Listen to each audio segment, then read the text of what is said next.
What is the problem with human thinking? Is there a problem? Is there something that needs to be fixed with human thinking? And if so, how do we fix it? This channel is about providing solutions to the problem of human thinking. Or perhaps we could more appropriately call it the problem of human education. There might be many people out there who don't think there is a problem with human thinking or human education, but I would point to the numerous environmental, social, societal, mental health problems that exist around us in the reality we find ourselves in as being all problems that are ultimately rooted in human thinking and human education. The problem of human thinking, to me, is simple. It is, how do we do it? How does one think?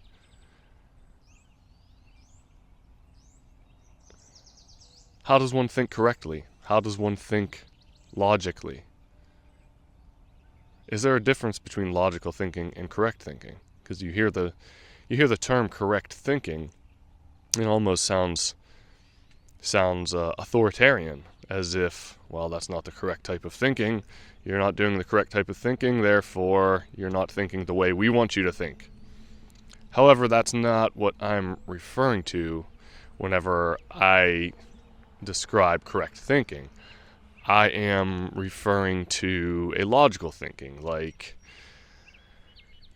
suppose there's a correct mechanical orientation for an automobile, for your vehicle, for a car. If it is not functioning correctly, it might not run, or it might run, but it might not run optimally. So I use the term correct thinking to describe the thinking that is optimal, thinking that will allow your mind and your thoughts to perform optimally, for your mind to behave correctly. This is correct thinking. It doesn't mean necessarily, it's not referring to necessarily the content of your thinking. It's referring more so to the form of your thinking. Just like there's different types of automobiles, there's different types of cars, different colors, different engine sizes, different ways in which we can orient a vehicle around us, that we can decorate it.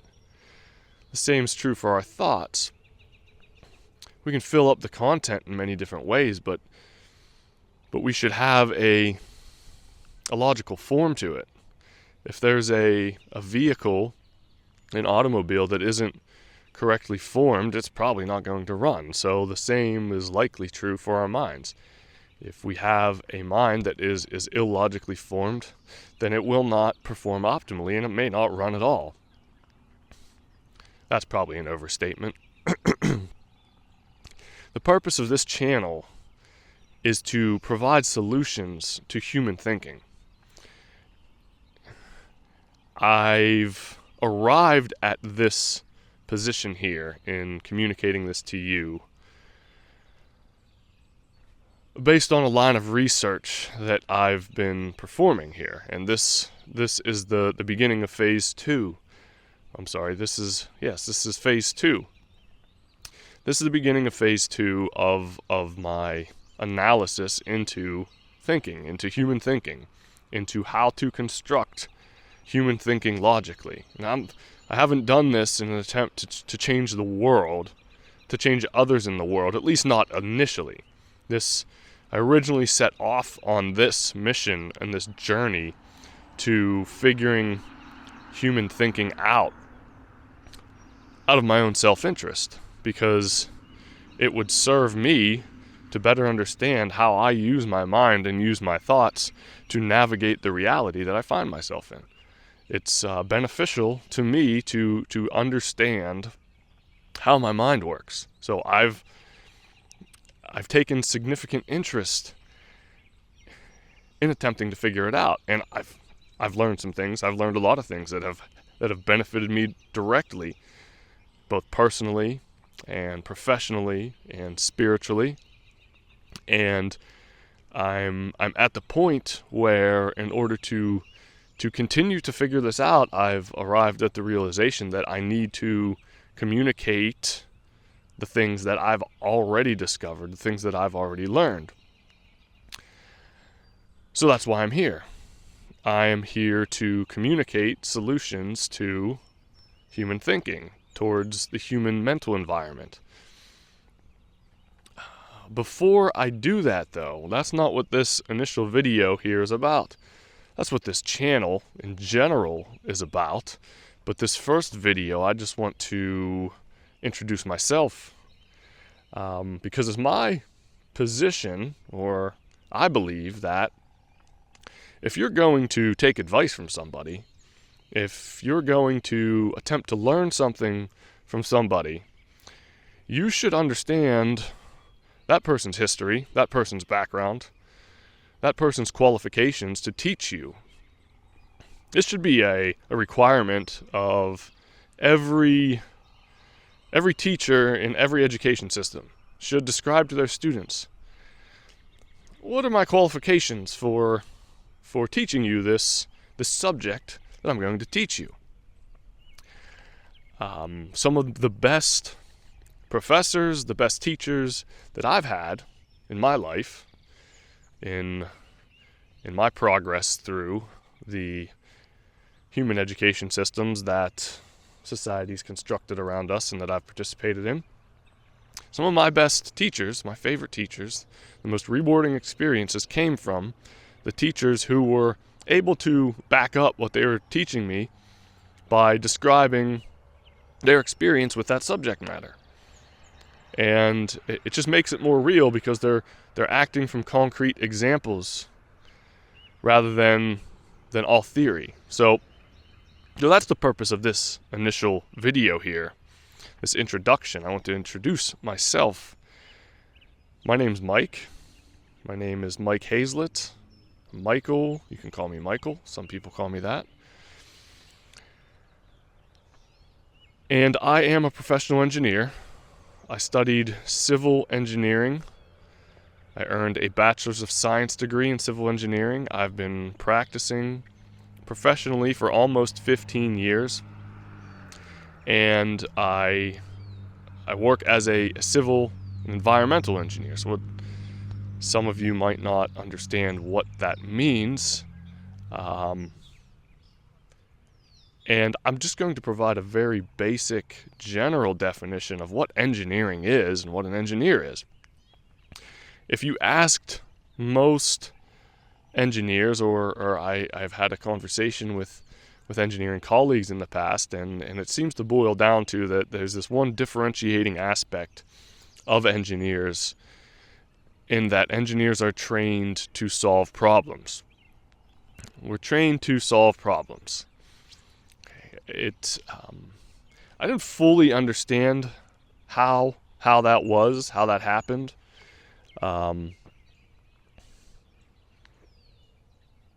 However, I would agree that that's certainly a quality of an engineer, to solve problems.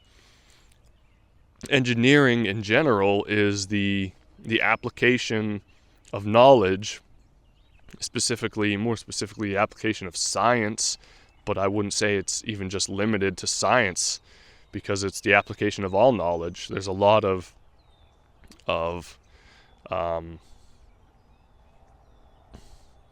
dare I say, non-scientific subject matter that is applied in engineering. But the argument certainly exists for all knowledge to be science. So that's a tangent that I'm not going to take right now. Let's stay focused on the task at hand to describe to you why I'm qualified to teach you something about human thinking, or to aid in solving the problem of human thinking and providing solutions towards the optimization of mental environments, of my mental environment, and therefore your mental environment. Humans, engineers. Engineering is actually an art form. And I disagree significantly with the splitting up of and designating of education pathways as being as STEAM, or STEM. If you've heard of the STEM careers or STEM curriculum, it's science, technology, engineering, mathematics. To me, the designation of a STEM career is kind of missing even a STEAM. If STEAM is STEAM, after the engineering comes arts. You're missing the point of what we're actually doing with engineering, or what we're doing with the arts and the sciences, because really that's what it comes down to. There's two general spheres from which we operate in our educational, in our human education experience. There's science and there's art. The science is the internal aspect of the education. It's the knowledge. It is the theories, the concepts that we develop, the judgments, the inferences that we use to develop the concepts and judgments. And it's the bodies of knowledge that we construct to inform us of the reality that we find ourselves in. Art, on the other hand, is the application. It's the application end. It's the external aspect of our educational experience in this reality. Art is the application of science.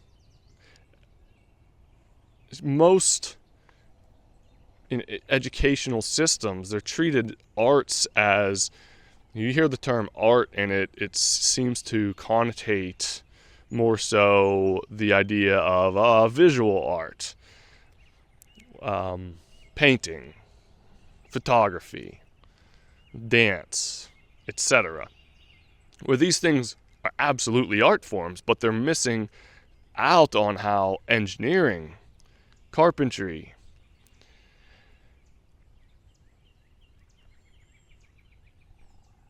and carpentry are also art forms, because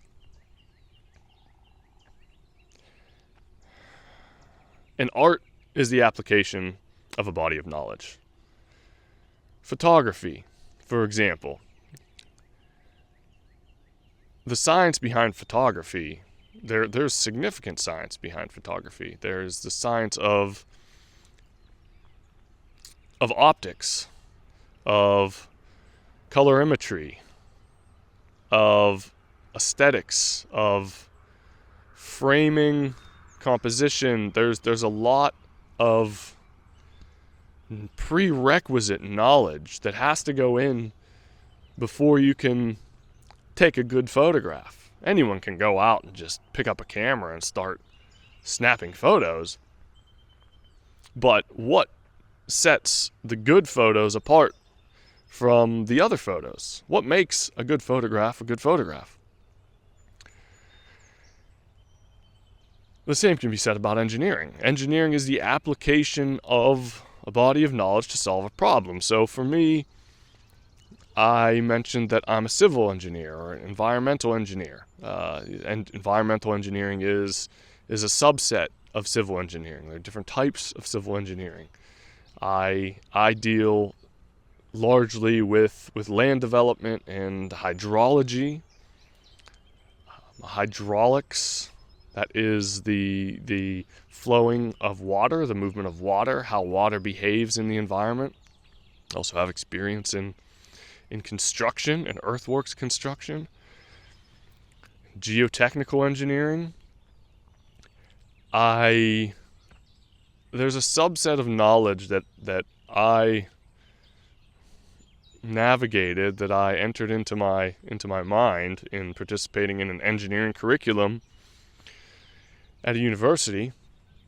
And after I graduated, I had that subset of knowledge, and then once I entered into the working world, you begin to apply that knowledge. You begin to apply the knowledge of statics and mechanics, statics and dynamics, of physics, the knowledge of forces in the physical environment, the knowledge of chemistry, the knowledge of...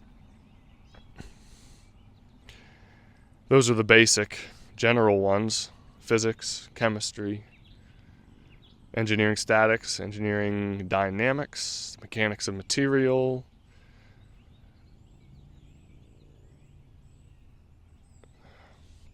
and so on. So you learn all these things. You learn a lot of theories. We learn a lot of theories. We learn a lot of concepts. We learn a lot of concepts in an engineering curriculum. And then you begin applying them. You begin applying them to solve problems. You begin to participate in some sort of career system, and it's very evident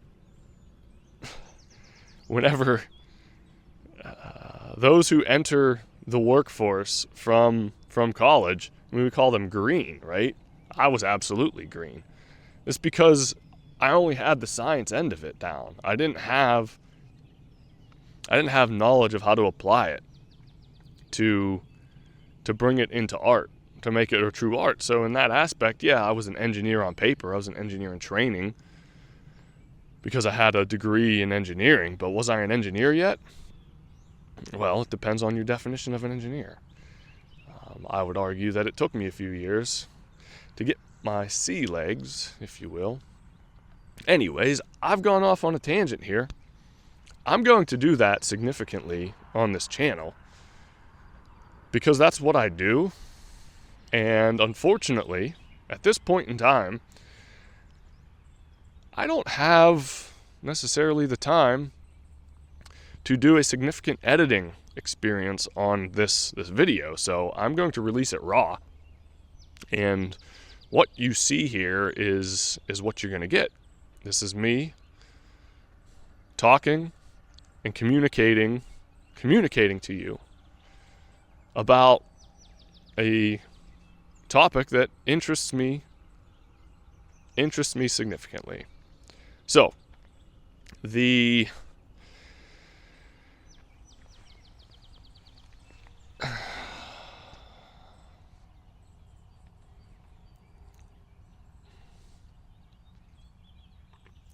So, as an engineer, I've been trained to think in a certain way, but I haven't necessarily been trained how to think, at least not by the education systems that I participated in.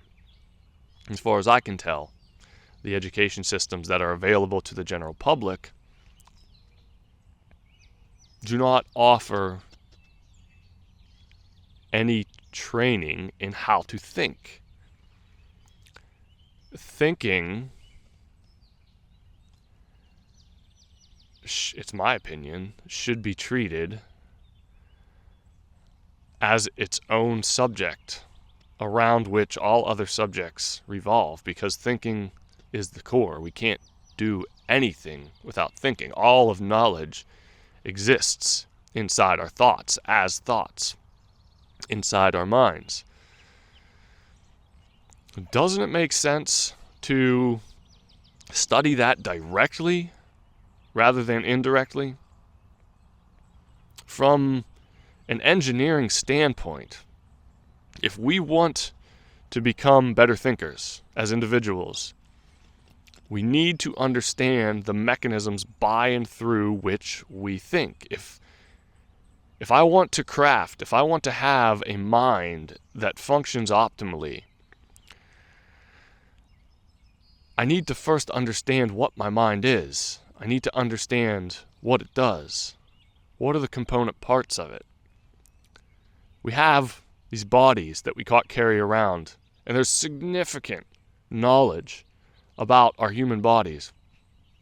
We have knowledge of the physical systems, the skeletal system, the nervous system, the circulatory system, and so on. Cardiovascular system, neurological system. We have a deep knowledge of the human body, and that is shared with us humans, at a very young age in the government school systems, even private school systems, I'm sure. Children at a very young age are taught about the various systems of the human body. But what about the systems of the human mind? Why are we left in relative obscurity about our minds? And I think the common answer to that is that, well, we just don't understand it. It's that, well, the mind is too mysterious. It's too vague. It doesn't operate as logically as the human body. But me, as an engineer, I call shenanigans. I call shenanigans on that. Because the mind, because it is an aspect of this reality, it should follow a logical structure like all other things in this reality. Your mind is a thing. Your thoughts are things. We have to treat them as logical entities and things to understand how they function, to understand how they function together, and to understand how they function. Through that analysis, we will gain an analysis of how it functions logically. Because to understand how something functions is to see the parts of it, see which parts are dependent on other parts, which systems are in place.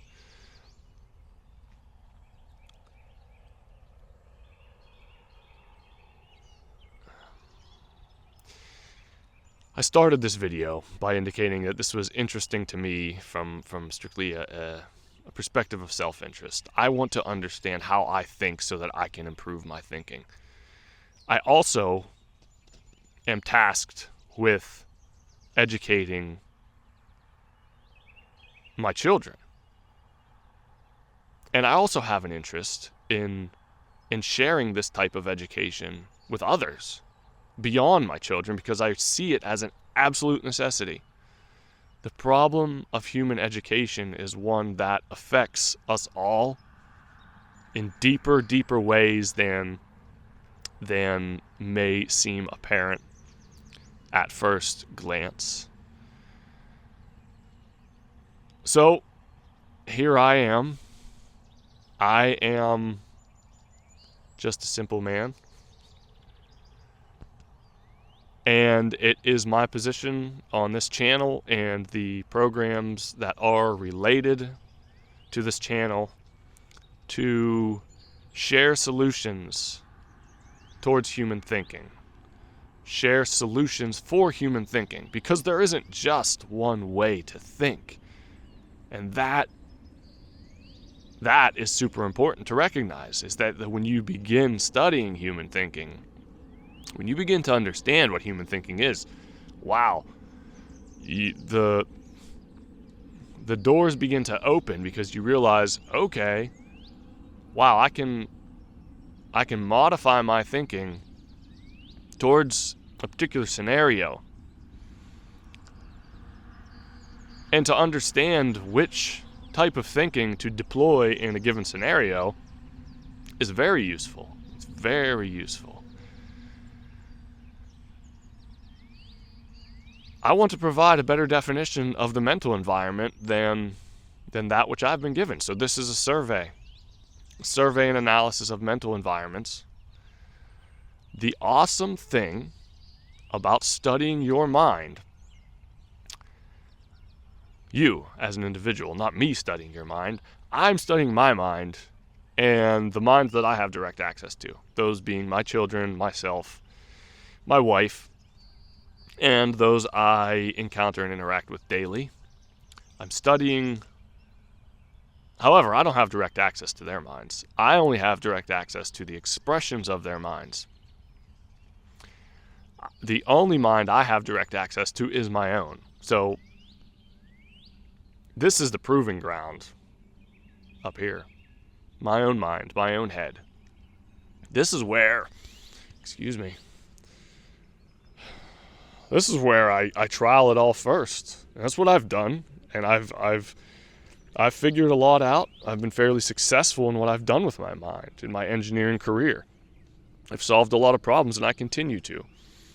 I continue to use my mind to solve problems and create systems.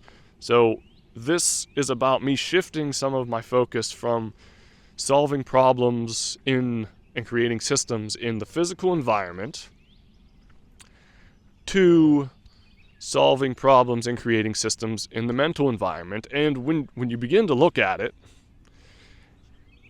it's the same thing, or rather, it's what I was doing all along. So, in a sense, I'm just attempting to reverse engineer what I've been trained to do as an engineer. I've been trying to figure out how is it that my mind functions to solve problems and create systems.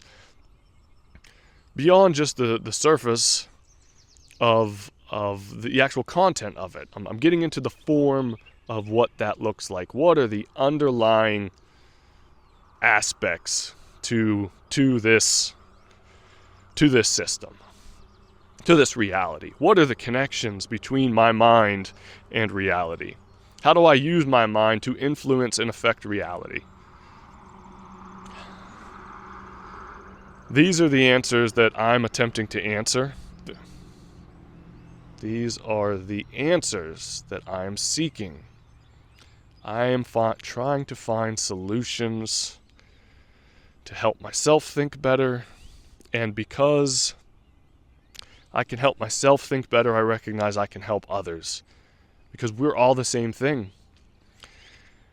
We're all copies, essentially. So what works for me will absolutely work for you, because you're a human. If you're a human, this will work. What will work? This? Yes. Analysis of your mind to improve it. Now, I don't want to say we're all copies, meaning that,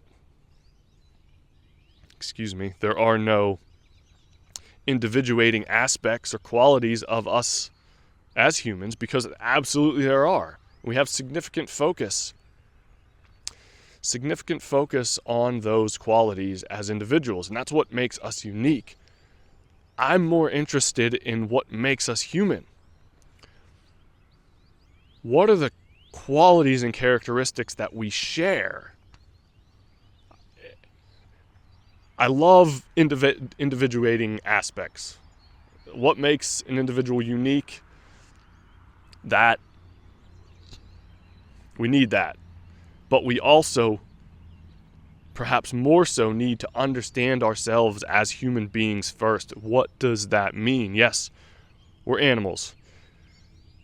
But the technical definition that has existed for many thousands of years is that we are rational animals. And it's that aspect of humanity that I'm interested in. What does that mean? What does it mean to be rational? If this interests you, subscribe, share with your friends, because this is the first of many communication streams that I'm going to offer. So the more feedback I can get, I think the more successful I'll become in my endeavor. But at this point, my hands are getting cold because it is a chilly spring morning here.